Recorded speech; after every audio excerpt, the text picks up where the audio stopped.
Iran Israel போரின் மிக முக்கியமான காரணி எண்ணெய் அல்ல, நிலப்பரப்பும் அல்ல, பாதுகாப்பும் அல்ல. அது எஸ்கட்டாலஜி, இறுதி காலவியல் என்று நான் உங்களிடம் கூறினால் என்ன சொல்வீர்கள்? ஆம், உலகின் முடிவு குறித்த நம்பிக்கைதான் இந்த போரை விதைத்திருக்கிறது. அனைவரும் ஏவுகணைகளை பற்றி பேசுகிறீர்கள். அனைவரும் ஜியோபாலிட்டிக்ஸ் என்று சொல்லப்படக்கூடிய புவிசார் அரசியலை பற்றி பேசுகிறீர்கள். ஆனால் அதிகாரமிக்க மனிதர்கள் தாங்கள் ஒரு தீர்க்க தரிசனத்துக்குள் வாழ்ந்து கொண்டிருப்பதாக உண்மையாகவே நம்பும்போது என்ன நடக்கும் என்பதை பற்றி யாரும் பேசுவதில்லை. மத்திய கிழக்கு மிக வேகமாக மாறிக்கொண்டிருக்கிறது. உலகின் முடிவு மத்திய கிழக்கில் தான் நிகழும் என கூறும் தீர்க்க தரிசிகள் இருப்பதை நீங்கள் அறிவீர்கள். அதுக்கும் வாருங்கள், உள்ளே செல்வோம். யூத மதத்தில் எரிட்ஸ் இஸ்ரேல் அஷ்லிமா எனும் ஒரு பழைய கோட்பாடு உள்ளது. அதாவது கிரேட்டர் இஸ்ரேல், அகன்ற இஸ்ரேல். இது ஹீப்ரு வேதகாமம் தோராவுடைய தொடக்க நூலிலேயே வாக்குறுதி அளிக்கப்பட்ட இஸ்ரேல் நிலப்பரப்பாகும். குறிப்பிட சில மேசியானிக் விளக்கங்களின்படி அந்த நிலப்பரப்புகளை ஒருங்கிணைப்பது யூதர்களால் நம்பப்படக்கூடிய மெசையா அவருடைய வருகையோடு தொடர்புடையதாக கருதப்படுகிறது. இந்த விளக்கங்களின்படி மெசையா ஒரு பிளவுபட்ட நாட்டிற்கு அவர் வரமாட்டார். ஐக்கிய நாடுகள் சபையால் பரிந்துரைக்கப்பட்ட 2 ஸ்டேட் சொல்யூஷன், 2 தேசங்களை கொண்ட ஒரு நாட்டுக்கு அவர் வரமாட்டார். மாறாக அவர் முழுமையான நிலப்பரப்பிற்கே வருகிறார். அதாவது எரிட்ஸ் இஸ்ரேல் அஷ்லிமா என்று சொல்லப்படக்கூடிய அந்த கிரேட்டர் இஸ்ரேல் நிலப்பரப்பிற்கு மெசையா வரும்போது ஒரு புதிய நியூ வேர்ல்ட் ஆர்டர் உருவாகும். முன்பு இருந்தவற்றை நாம் அழிக்க வேண்டும். நமக்கு தெரிந்த வடிவில் இருக்கும் சமூகத்தையும் உலகத்தையும் அழிக்க வேண்டும். ஒரு புதிய உலகம் கட்டமைக்கப்படுவதற்கு முன்னால் பழைய உலகம் அழிக்கப்பட வேண்டும். புதிய உலகம் தோன்றுவதற்கு முன்னால் யாரேனும் ஒருவர் இந்த உலகத்தையும் அதன் அமைப்பையும் முழுமையாக துடைத்தெறிந்து விட வேண்டும். இப்போது நாம் ஒரு விஷயத்தை தெளிவாக புரிந்து கொள்வோம். இது அனைத்து இஸ்ரேலுடைய நம்பிக்கை அல்ல, பெரும்பாலான ரப்பிக்கள், அதாவது யூத குருமாருடைய நம்பிக்கையும் அல்ல. அரசியல் அல்லது வன்முறையின் மூலமாக அந்த மீட்பருடைய காலம் என்று சொல்லப்படக்கூடிய அந்த மெசையானிக் ஏஜை வலுக்கட்டாயமாக ஏற்படுத்த முயலுவதற்கு எதிராக பல ரபிக்கள் வெளிப்படையாகவே எச்சரிக்கின்றனர்.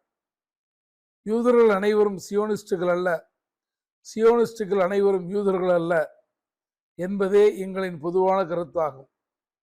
சியோனிச அரசு யூதர்களின் வாயிலாக தோராவுடைய விழுமியங்களை பிரதிநிதிப்படுத்தவில்லை.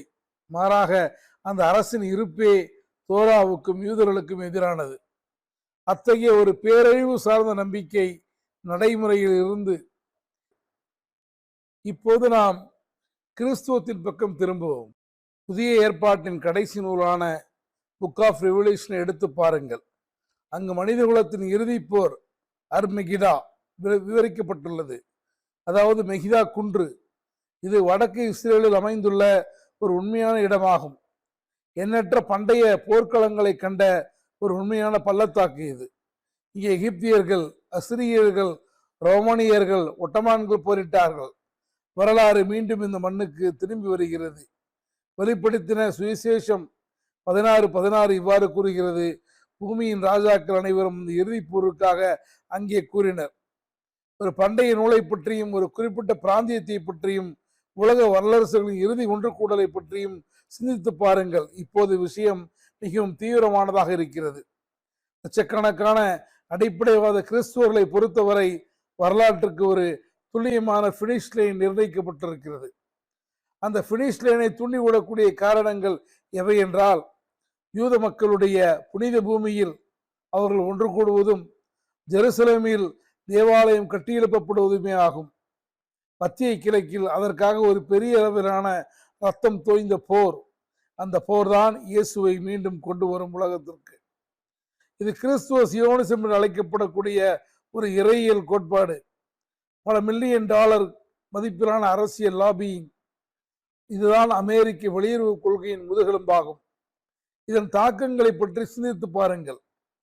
உங்களிடம் அமெரிக்க செனட்டர்கள் இருக்கும்போது உங்களிடம் பாதுகாப்பு ஒப்பந்ததாரர்கள் இருக்கும்போது மத்திய கிழக்கில் ஒரு பேரழிவு தரும் போர் என்பது ஒரு ஜியோ பாலிட்டிக்ஸை சார்ந்த ஒரு அரசியல் நிலைப்பாடு அல்ல. மாறாக அதை ஒரு தெய்வீக வெற்றியாக நம்பக்கூடிய ஆன்மீக ஆலோசகர்களால் சூழப்பட்ட அமெரிக்க ஜனாதிபதிகள் இருக்கும்போது இதில் இஸ்ரேல் என்ன பங்கு வகிக்கிறது? அர்மகதான் போரை நடத்துவதற்கும் தீர்க்க தரிசனத்தை நிறைவேற்றுவதற்கும் இஸ்ரேல் ஒரு கருவியாக உருவாக்கப்பட்டது. அணு ஆயுதங்கள் பயன்படுத்தப்படும் ஒரு போர் மிகவும் பயங்கரமானதாக இருக்கும். இதனால் அமெரிக்க குடிமக்களும் உலகின் பிற மக்களும் இனிமேல் போர் வேண்டாம் என்று கெஞ்சுவார்கள். அதற்கான பதில் என்ன? நாடுகளின் இறையாண்மையை ஒழித்து ஒரே உலக அரசாங்கத்தில் ஒரே மனித குலமாக ஒன்றிணைந்தால் மட்டுமே இனிமேல் போர் ஏற்படாது என அவர்களுக்கு உத்தரவாதம் அளிக்கப்படும். சூப்பர் பவர் சப்ளையரான குண்டுகளுடைய அமைதி உண்மையில் இயேசுவின் வருகை தாமதப்படுத்துகிறது என்று சொல்லும் போது போர் நிறுத்தம் குறித்து எவ்வாறு பேச்சுவார்த்தை நடத்துவீர்கள்? நிச்சயமாக நீங்கள் அப்படி செய்ய மாட்டீர்கள். அதனால்தான் ஐநா தீர்மானங்களை தடுக்கிறீர்கள், ஆயுதங்களை அனுப்புகிறீர்கள், சிகிச்சைகளுக்கு நிதியளிக்கிறீர்கள். ஏனென்றால் அவர்கள் வெறும் ஒரு போருக்கு நிதியளிக்கவில்லை, அவர்கள் வாக்களிக்கப்பட்ட ஒரு தீர்க்க தரிசனத்துக்கு நிதியளிக்கிறார்கள். அவர்கள் தங்களுடைய 3வது கோயில் கட்டப்பட வேண்டும், அதில் அந்த கிறிஸ்து அதில் அமர்ந்து அதை இழிவுபடுத்த வேண்டும் என்பதற்காக அவர்கள் நிதியளிக்கிறார்கள். அவர்கள் தாங்கள் நம்பக்கூடிய விஷயத்திற்கு நிதியளிக்கிறார்கள். ஏனென்றால் அந்த கிறிஸ்து இல்லாமல் 2வது சுவிசேஷகரை அவர்கள் பெறமாட்டார்கள். இவர்கள் அனைவரும் கிட்டத்தட்ட குடியரசுக் கட்சியினர்கள். அவர்கள் அனைவரும் அநேகமாக ட்ரம்புக்கே வாக்களிக்கப் போகிறார்கள். அவர்கள் இஸ்ரேலுடைய தீவிர ஆதரவாளர்கள் ஆவார்கள். கடந்த சில தசாப்தங்களாக அமெரிக்கா எப்போதும் இஸ்ரேலுக்கு துணையாக நிற்பதற்கு இவர்களே மிக முக்கிய காரணம். ஆனால் யூதர்களுக்கு தெரியாத விஷயம் என்னவென்றால், அந்த கிறிஸ்துவர்கள் இதை யூதர்களுக்காக செய்யவில்லை, மாறாக அந்த கிறிஸ்துவர்கள் இதை அவர்களுக்காகவே செய்கிறார்கள். இதில் எந்த சந்தேகமும் வேண்டாம். நாம் மீண்டும் புனித பூமிக்கு, யூதர்களாக நாம் புனித பூமிக்கு திரும்பியதும் உலகத்தை மீட்க இயேசு கிறிஸ்து வரும்போது அவர் யூதர்கள் அனைவரும் நரகத்தில் தள்ளி கொளுத்துவார் என அனைவரும் நம்புகிறார்கள். நாம் இயேசுவை ஒருபோதும் ஏற்றுக்கொண்டதில்லை என்பதாலும் இனியும் ஏற்றுக்கொள்ளப் போவதில்லை என்பதாலும் அவர்கள் அவ்வாறு நம்புகிறார்கள். மீண்டும் சொல்கிறேன், எல்லா கிறிஸ்துவர்களும் இதை நம்புவதில்லை. பெரும்பாலான கிறிஸ்துவர்கள் தங்கள் நம்பிக்கையை அமைதியாக பின்பற்றவே விரும்புகிறார்கள். ஆனால் உலக அதிகாரங்களுடைய பிடிமானங்களை வைத்திருக்கும் மக்கள் இதை நம்பும் போது அது வெறும் நம்பிக்கையாக நின்று விடாமல் அது ஒரு செயல் திட்டமாகவே மாறிவிடுகிறது. இப்போது இஸ்லாம் பக்கம் திரும்புவோம். இஸ்லாமிய எஸ்கட்டாலஜி குறித்து நாம் ஆராய்ந்தால் சஹீ முஸ்லீம், சுனன் அபுதாபித் போன்ற ஹதீஸ் தொகுப்புகளில் ஒரு மாபெரும் இறுதிப்போர் அல் மல்ஹமா அல் குப்ரா என்று அழைக்கப்படுகிறது. அது மனித வரலாற்றிலேயே மிக முக்கியமானதும் பேரழிவை ஏற்படுத்தக்கூடியதுமான ஒரு போர். அது அந்த போர் எவ்வளவு முக்கியம்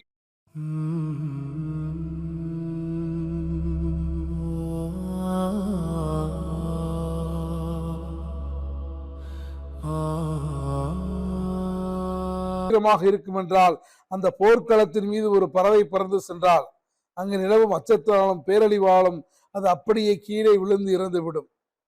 போருக்கு செல்லும் 100 வீரர்களில் 99 பேர் கொல்லப்படுவார்கள் என அந்த காலத்தை பற்றி ஹதீஸ்கள் குறிப்பிடுகின்றன. இறை தூதர் அவர்கள் இந்த மல்ஹமா எனும் மாபெரும் போரை பற்றி முன்னறிவிக்கிறார்கள். அதே போல கிறிஸ்துவ மற்றும் யூத மதங்கள் அர்மகடான் எனும் போரை பற்றி குறிப்பிடுகின்றன. இந்த போர் எங்கு நடைபெறும்? ஷாம், பிலாத் அல் ஷாம், கிரேட்டர் சிரியா பகுதியிலே.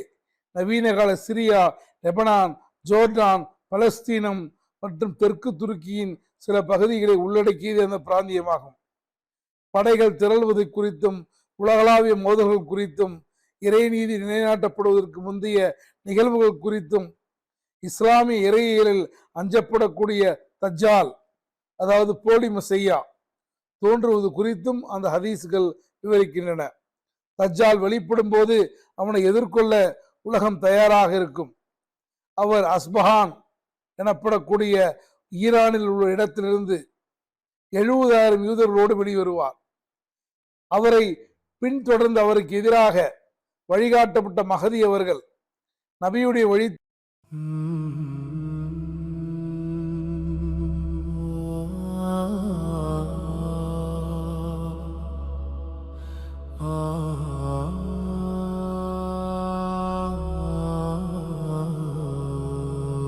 தோன்றல் இறுதி காலத்தில் வெளிப்படும் முகம்மது நபியின் வம்சாவளி. இப்போது ஈரானை பாருங்கள். இஸ்லாமிய குடியரசின் முழு அரசியல் அமைப்பும் உச்ச தலைமையும் கோட்பாட்டளவில் மஹதி வரும் வரை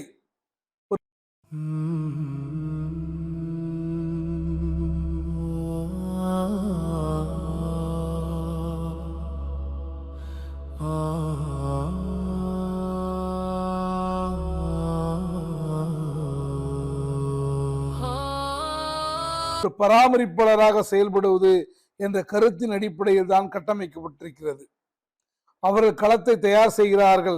மஹதியின் வருகைக்காக ஒரு பெரிய எதிர்பார்ப்பை அவர்கள் கொண்டிருக்கிறார்கள். அதன் உளவியலை சிந்தித்து பாருங்கள். குண்டுகள் விழும்போது, உங்கள் பொருளாதாரத்தை தடை செய்யும் போது, புவிசார் அரசியல் வாய்ப்புகள் உங்களுக்கு எதிராக முழுமையாக அடுக்கி வைக்கப்படும் போது, உங்களுக்கும் எனக்கும் அது ஒரு தேசத்தின் சரிவாக தெரிகிறது. ஆனால் மஹதியின் விசுவாசிகளுக்கோ வானம் இருளடையும் போது அவர் திரும்பி வருவதற்கு நெருக்கமாக இருக்கிறார். தெஹ்ரான் முதல் பெய்ரூட் வரை பகதாதிற்கு மில்லியன் கணக்கான மக்கள், குழந்தைகள், வீரர்கள், தளபதிகள் முழு ஃபுல்லான அரங்குகளில் நின்று கொண்டு கண்ணீர் விட்டு தங்களால் பார்க்க முடியாத ஒரு தளபதியை வணங்குகிறார்கள். அவர் பாடுகிறார்கள், நாங்கள் தயாராக இருக்கிறோம், மஹதி எங்களை அழைக்கும், உங்கள் இராணுவம் காத்திருக்கிறது. மேலும் முஸ்லிம் உலகம் மஹதிக்காக மட்டும் காத்திருப்பதில்லை.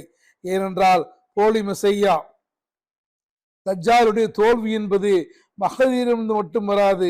அவர்கள் இன்னும் ஒரு முக்கிய நபருக்காக காத்திருக்கிறார்கள். அனைவருக்கும் தலைவரான ஈசா, மரியமின் மகன். என்ன ஒரு ஆச்சரியம்! இஸ்லாமிய இறுதி காலவியல் எஸ்கட்டாலஜி இயேசு வானத்திலிருந்து இறங்கி வருவதை எதிர்பார்த்து காத்திருக்கிறது. தஜ்ஜால் மீண்டும் வரும்போது அவர் ஒரு போலி மெசையாவாகத்தான் வருவார் என முஸ்லிம்கள் நாங்கள் நம்புகிறோம். கிறிஸ்துவர்கள் யாரை எதிர் கிறிஸ்து, ஆன்டி கிரைஸ்ட் என்று அழைக்கிறார்களோ அவரே அவர். முஸ்லிம்களாகிய நாங்களும் அவரை போலி மெசையா என்று அழைக்கிறோம். இதனால் இயேசுதான் உண்மையான மெசையா. அவரே பூமிக்கு அமைதியை கொண்டு வருவார், அனைத்து தீமைகளையும் அழிப்பார். 3 முக்கிய மதங்கள், 3 இறுதிக்கால எஸ்கட்டாலஜிகள், இவை அனைத்தும் ஒரு சிறிய பதற்றம் நிறைந்த நிலப்பரப்பில் நிகழவிருக்கின்றன. இது வெறும் நிலம் மட்டுமல்ல, இது ஒரு மேடை. அதே இறுதி போர், மல்ஹமா, அர்மெகடான், மெசானிக் ஏஜ், இவற்றை கற்பனை செய்து பாருங்கள். இப்போது சற்று நிதானித்து மூச்சு விடுவோம்.